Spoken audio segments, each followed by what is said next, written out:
এই পাশে তো দুইজন দুই পাশে বসার চাপ দাও। কই আমার সিমেন্ট কই ভাই, আর ভিডিও দিতে হোক জবাব দেন। আরে দেখাও দেখাও, এইদিকে তাকাও। এই করে দাও হ্যাঁ মায়ামণি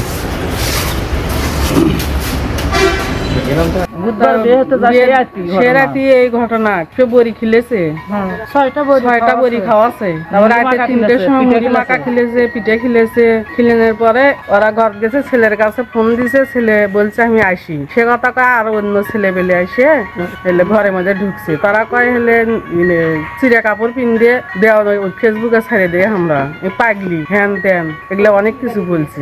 এখন এলে গোবিন্দগঞ্জ নিয়েনি, রংপুর মেডিকেলে আছে।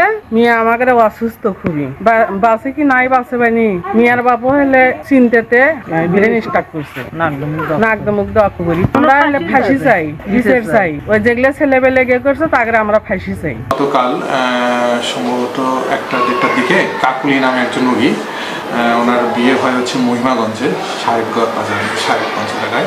উনি আমাদের এখানে আসে গোবিন্দগঞ্জ স্বাস্থ্য কমপ্লেক্সে। আসার পরে উনি এবং ওনার লোকজন যারা ছিলেন 3 থেকে 4 জন মহিলা মানুষ ছেলে মানুষ, ওনারা কমপ্লেন করে হচ্ছে রোগীটাকে রেপ করা হয়েছে। এখন তাদের মতে যে ওনার হাজব্যান্ড সহ 5-6 জন ওনাকে বিয়ের পরের দিন অথবা বিয়ের দিন রেপ করে।